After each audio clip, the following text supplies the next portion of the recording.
Another day, annoying time at school.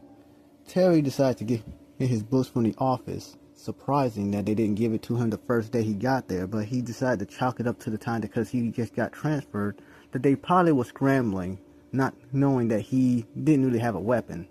They actually assigned him a locker, 208. He had no idea where that was at, so he decided to scope around the actual school building just to see if he can find it. All he was looking for is 208. Thing is that he's seen other numbers, 216, 840, but then he got into the second hallway, 210. That must be near my locker, 208. As the locker closed, he noticed the person who actually had it, May. But the unpleasant part is, Keith was right there. That's when he just had to just say, "This is going to be a pain now," he said in a muffled voice. Keith then locked eyes with him. Looked very aggravated though. But what else is new? Terry decided to walk to his locker fast and try to open it as fast as he can to put his books in. "What this loser doing here?" Keith asked. Terry just looked at the side of his eyes, sighing, wondering, what the hell did I do to deserve this? "Can you please leave him alone?" May then actually defended him. What? What did I do?" Keith responded in an anger. She then looked at him and turned to him tremendously serious. "Look, he's not bothering you.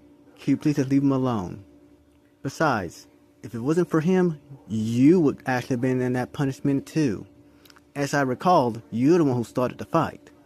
I would have actually said something and told on you, considering it's my job, but I consider that loss that you had in the school classroom to be punishment enough." Keith didn't know what to say, so he decided to walk off with an angry look on his face. "Just make sure that this loser doesn't get his loser germs on you, okay?" he said by turning the corner. Terry just looked at me, wondering, wow, you finally said something to him. Huh. I guess there is two sides to you after all, or a disciplined side to you at least. Maiden looked and smiled at him. "Look, Keith is a nice guy. You just gotta, well..." Terry didn't interrupt and said, "He's just an asshole?" May couldn't really deny it, so she just looked down on the ground and just huffed. 5 seconds of awkward silence. Terry decided to break it. "So, are we gonna talk about what happened yesterday?" May looked up really fast and said, "No, I'd rather not, okay? That was the most creepiest thing I've ever seen. I didn't even know there was a weapon like that here." Terry then responded and answered, "Well, I figured out what the weapon is, technically speaking, is. It's a water vase." "Well, I could have looked at the design and seen that one. But what does it actually do? Because it kind of seems like she was..." Terry then interrupted and said, "Well, for what I read, it's supposed to be a healing vase." "Really?" May actually questioned. "It's supposed to be a healing vase? Considering what it just did and what we saw yesterday, that didn't look like healing, more like torture," she actually responded. Terry then replied by saying, "Well, the book I read was a little bit worn, so I'm not 100% sure on all its details. But for what I've read, it just said it's supposed to heal. But there is some details that I may not know because of the book that I was reading, so I'll have to get a new one." "Fine. But when you get some more information, I would like to know a lot about that weapon because I'd rather not meet that person in a dark alley or get on that person's bad side." "Do you know what her name is?" Terry asked. May looked and said, "Not really. She's a pretty quiet person, but I've only heard her name once, but I kind of forgot it. She pretty much is in the class all over on her own. I'm not sure why, but I'm assuming that weapon may be the reason why." "So it can actually just go out of whim or something?" Terry asked. "Well, I'm not sure, but I highly doubt that," May responded. "But keeping something like that would be quite dangerous. Definitely to be around other classmates. Maybe it's the urn, or maybe it's the person who has it. But I'm not taking the risk of actually getting on that person's bad side, May said. Terry just looked and said, well, considering that you don't know much about her and we don't have any classes with her, I'm thinking that we're pretty safe unless we meet her outside of school or something. But I highly doubt we're going to be seeing her inside of school, considering that we don't have any interactions with her. In fact, the only interaction we had with her was that one time, and that's because of a punishment day. So I'm assuming that we'll be just fine. I hope you're right, May responded. But now, we might as well get into class. We only have 5 more minutes and we have our first period, okay? Radio, Terry responded. Radio? What is that? May looked at him. It's my... You know what, never mind. Let's just go. In the classroom, there's rumbling and all the kids are talking. As soon as Terry actually gets into the room, everybody goes silent and their eyes turn straight to him. Terry never wanted this attention, but he already knows why he's getting it. It was because of the fight that happened yesterday between him and Keith. So he's not too surprised, but he just doesn't like the attention. So he decides to go in the back of the room, stare out the window just like he always normally does. Soon enough, the teacher enters the room. Sit down, everyone. It's time for us to be answering some very difficult questions. Well, not too difficult if you guys already studied already. All the kids proceeded to their seats, and the teacher then asked, tell me, if everybody should know this question, tell me, what is the history of the 300 weapons that we all possess? Keith then raised his hand, everybody but one of us, expecting a laugh, but not that many people were laughing at the joke, if you can call it that. The teacher then slapped his head, frustratingly. Do you know the answer or not? I have no time for your weird jokes, you know. Keith then says, fine. The 300 weapons came from a maid named Trey, okay? The angels gave it to him for actual war. Is that better? The teacher then looked at him and said, are you sure about his class? Because that sounds a little incorrect. Keith then looked back at his book, wondering did he get something incorrect. Terry then huffed and said, he wasn't a mage, he was a monk. I don't know how you got that part wrong. It's kind of the easiest thing to remember. You got the name right, but you got his class wrong. The teacher then looked at him and said, do you know the rest of the story, Terry? Terry then stood up and started explaining. In the war between God and Lucifer, God was superior and won. There are 3 groups. The ones who fought with God, the one who fought with Lucifer, but then there's the ones who didn't fight at all. The ones who fought with Lucifer all were sent into hell. The ones that fought with God remained in heaven. But the ones who did not fight was banished to the earth. Their wings were burned off and they were sent here. The problem is that considering that they're still angels, their souls are still the same thing, angels. That's why we have the white-winged angels which fought with God, the black-winged angels that fought with Lucifer, but then the red-winged angels came about because when the angels who were sent onto earth couldn't deal with the fact that they didn't have their wings, so they forced their wings out of their body and their blood was stained with them, henceforth blood-winged angels. Keith then huffed said, I knew all that. Terry then replied, then why didn't you say it? I really didn't care about answering the question, but considering that you were stumbling over your words, apparently I guess you did need my help. Keith got more angrier. Who asked you? He yelled. Terry then replied, apparently the teacher said that I should help. Maybe not specifically me, but you really did need the help at least. The students started snickering and laughing. Even the teacher actually thought it was a little bit funny. Well, Keith, he kind of got you there. You've been here for quite some time and yet you didn't know the basic history of how the weapons came about. How did you not know that when you, technically speaking, do have a weapon and you keep claiming that because he doesn't have a weapon that he's insufficient to you? Keith then stood up. Hey, I know a lot about weapons too, okay? Terry then stood and walked to him. Hey, why don't you show me your weapon? I can give you some advice on it. Keith then turned around angrily. I don't need help from one who doesn't even have a weapon. Would you even know how my weapon even works? Terry just looked serious. Just show me your weapon already. I'd like to give you some advice on it. The teacher responded by saying, well, go right ahead. I'd like to see where this is going. Keith then summoned his weapon, the mace. Terry then looked at it and then said, you do realize your weapon is not just a melee type weapon, you know. Our last encounter, you kept using it as a melee weapon, but the thing is you could barely swing it, still meaning that you didn't even train with it. So that means that, considering your training ethics, you're going to have a long way to go when it comes to the second stage of your weapon. Second stage? Keith asked, what do you mean second stage?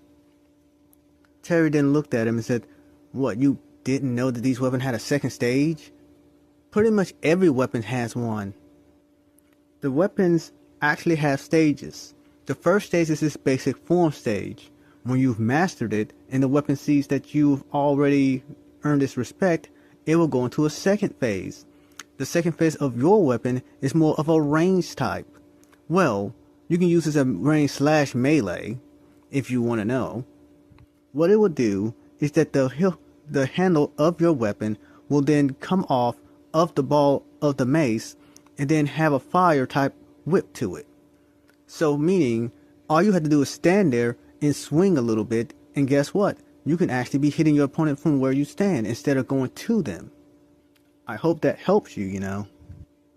Terry didn't know if it was pride or just Keith being very stupid. Keith then responded, look, I have my weapon, you don't have one. Don't tell me how to use one until you actually get one, okay? This is mine. I know what I'm doing. He then sits down. Terry then mumbled, are you sure you know what you're doing? Because apparently a person with no weapon actually beat you. Settle down, the teacher actually interrupts. Now, well, do you know the rest of the history of the weapons, Terry? Terry then responded, certainly. Considering that the angels, the Red Wings specifically, they wanted to punish God, so they decided to mate with his creations, us humans, creating Nephilims. Now God decided to actually take care of the Nephilims, while the angels actually banished the actual Red Wings. Well, the right wings and the Red Wings had the battle, and the White Wings won. Now, the thing is that when the White Wings actually did seal them up, the thing is that the White Wings figured that they didn't get all of the Red Wings, and some could escape. So, they actually found a monk named Trey to give a certain power to him. In this power, he can create 300 weapons. Those 300 weapons is to be distributed to humans that he found worthy to actually fight the Red-Winged Angels. These weapons are a byproduct of this war that we're having with the Red Wings. Thing is that the Red Wings hasn't shown up in at least maybe around a few centuries, so I can't determine if the war is still going on or not. No one can. Very good, the teacher responded. That is the history of the 300. Surprising you didn't know that, Keith. Keith then looked and scoffed. Yeah, whatever, he said underneath his voice. Terry then took it back his seat, wondering, did that put even a bigger target on his back that he knew all that? Or will people just ask him for advice even though he doesn't really want to bother giving it to him when they could easily just pick up a book and find it out? Either ways, he really rather not have too much attention to himself. Looking at May, she looks back at him and gives him a thumbs up. I think Keith saw it because as soon as she put her finger down, that's when Keith stared right at him with an angry look on his face. Looked like he wanted to murder him at the same time. But as Terry figured out, he's not really too threatened by him, considering that what happened last time, all he's going to do is just move out the way. It's not like it's a big deal or anything. The bell rings, and that's the end of the period. As Terry makes it to the cafeteria, he then noticed that he has to decide on one thing that he knows that he hates. He has to figure out where will he sit at. He doesn't really belong in any group or any clique or nothing, or even club by that matter. So he had to figure out one thing: who could he sit with within the confines and not have so much attention drawn into him. He looks around and scans around the actual lunchroom and notices that there's a whole bunch of actual clubs and groups that he does not want to be around, such as the jocks and the miscreants. He doesn't mind being around the nerds or the computer geeks or anything. He knows that he used to talk to them when he was at his old school, but he didn't feel like being around them right now until he can actually establish himself, so this way he can actually talk to them about computers and stuff. But he didn't know that his reputation and the rumors around that spread may end up making that a little difficult, considering he's the only one in this whole school that he knows of that doesn't even have a weapon. So he had to figure out one thing: where can he sit? As he's pondering this, a person that he didn't expect calls out to him, "Terry, over here." He looks where the voice is coming from and he notices that it's the table where the councilmen actually sit at. He notices that Keith is staring at him really angrily, but he figured what's new with that one. As May waves to him to come to him, he decides to just go ahead and sit with them, considering that he really doesn't have that many options, or no options for that matter. He decides to sit and just ask, "What's up?" The other councilmen just looked at him and stared at him. 3 of them waved and said hello, then got back to their books. Some got back to their lunch.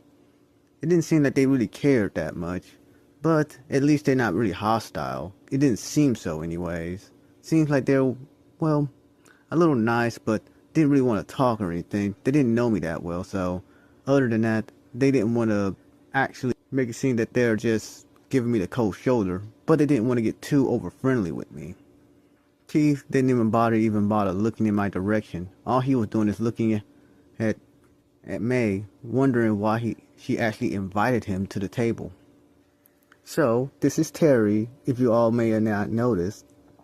She decided to introduce everyone, but Terry didn't bother trying to figure out and remember their names, considering that he most likely wouldn't be seeing them too often. He didn't have classes with them, so he didn't really bother trying to remember anything. All he was wondering, what did I get myself into and why am I even sitting here? In his eyes, he bet he knows one thing that Keith is thinking. He's probably thinking the exact same thing. Why is he even sitting here? But I think he's saying a little bit more than that. May then looks at Keith. "Look, I know you two got on the wrong foot, but perhaps we can all just be friends here. We're all in the same class, all in the same school. We might as well get along because we're going to be here for quite some time. And we don't want it to be a hostile environment, okay? Now, Keith, can you please apologize to Terry? And Terry, I guess you can apologize to Keith." Terry then just looked at May. "Me? Why am I apologizing? I didn't even do anything to him." That's when Mary, he said, "That's why I said, I guess you can apologize to him. I don't know." Keith is still upset that you, I guess, destroyed his pride. I guess you can apologize for that. "Hey!" Keith then actually said with a surprised look on his face. Terry then looked at Keith saying, "Is she wrong? Because I, technically speaking, didn't start the fight with you. You're the one who was hostile to me. And all I did is just, well, I didn't even really accept the fight. I just wanted to get the heck out of there as fast as I can. But no one here actually said anything about it. They just, how would you say, I guess egged it on, I would say." At that point, May figured out that and realized is that she had a hand in that one. She then bowed her head and said, "I apologize for that. I just wanted to see what you were capable of. And might I say, you were pretty good for your first day here. You actually took on one of the council members and actually held your own. Most people in the school couldn't even say they could do that." she replied. Keith then looked and just ignored. Whatever. He's just another normie anyways. Normie? Terry asked. What's a normie? That's when May responded. A person without a weapon, we usually call them normies, but it's not really an insult considering that I guess they consider themselves as normal, so we just say normies. Terry then looked and said, so I'm a normie? Is that it? May just looked at him and said, well, do you have a weapon? No, Terry responded. Well, you can be considered as a normie in this school. I guess that's why Keith is a little hostile. Why would he be hostile toward that? Terry asked. Keith then jumped up out of his seat and said, why would you think I would not like normies? They destroy our school, put graffiti on it, and all we do is try to help them. Why wouldn't I be upset of a normie? Terry then understood why he didn't like them, but he then said, well, what do you expect? He actually replied. Keith then looked confused at, what? What do you mean, what do I expect? Terry then looked him straight in the eye and asked, what do you think humans are? We're very fearful things, just like you are. We don't understand the 300 that well. So of course people are going to fear it. And when people fear something, they hint to try to destroy it. Therefore, why do you think they put graffiti on their actual school buildings? They're afraid. That's why. But the only way they can prove that their fear is unjustified is to actually try to do something to actually show their immense of power. You can try to actually justify your anger, but the thing is that all you're doing is just playing into the fire. Keith then asked, then what are you supposed to do? Just stand there and take it? That's when Terry actually came up with a solution that, no, you don't stand there and take it, but you don't fight back and stoop to their level. What you do is you prove yourself and actually try to help them. Look, they don't know that you're trying to help them from the red-winged angels. The thing is that there hasn't been a sign of them in, well, centuries by now. I'm not even particularly sure on when the last one was actually sighted. So, what do you expect? Maybe they think that this is just some kind of fairy tale to actually make you guys seem that you guys are superior to them and going to enslave them one day. So do you really think that that's unjustified? Do you really think that that's a reason why they shouldn't be scared? Because they assume that you're going to actually try to enslave them and you guys have the power to do so. Keith then looked at him, quite shocked of his actual revelation of this. No, that's not it, he actually responded in a very soft tone. We have never once actually attacked them, none that I can think of. We've always showed these folks with respect and actually tried to help them. But what do? They spit in our face, they disrespect us, hell, they even come on to our school and actually do it. What are we supposed to do? Because your solution hasn't been working. We haven't tried to attack them, we haven't badmouthed them. Terry then had to stop him and said, you legitimately just called me a normie. What do you think that they're going to think that is? You honestly think that they don't consider that as an insult? Keith then slammed the table with his fist, and they call us freaks. What do you think that we're supposed to do? Let them call us names and think that we're supposed to take it on the chin and that's it? Look, you've only been in this school, 2 days? And you don't know even half the stuff that we had to go through. Terry then looked at him, seeing that he was in pain. Are you sure you've been through a lot? Because to me, it kind of seems like everyone has been through a lot. Don't just look at it in your lens. You have to look at it on their side as well. They are afraid of you. Because look what you just did to me yesterday when I first came here. You started a fight. All because there is a rumor stating that I don't have a weapon. Which I don't. Perhaps this is a little experiment or something. An experiment, Keith questioned. What kind of experiment? A normie being in the school, seeing how the school is going to react to one, and you completely failed considering that you tried to attack me. I wasn't bothering you. I didn't even say anything to you. I was just in my own world, looking at the window, doing my work. Next thing I know, you came to me. You may want to say that you're a victim here, but all you are is a victim and a perpetrator. You're a bully. That's all you are. And that's what us normies will actually think of you. At least May actually got the fact to try to know me. Tell me, would you even ask me my name if I would have, because you asked my name or something, maybe we would have got on a different footing. But what did you do? You wanted to challenge me and then got your pride hurt when you couldn't even touch me. I may not have a weapon, but guess what? I guarantee you this, I know more about your weapon than even you do. And that's saying something, Keith.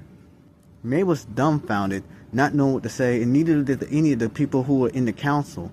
All of them just looked at him, not knowing what to say. Maybe they were wrong. But Keith wasn't going to take that as an actual answer. Whatever, Keith actually mumbled.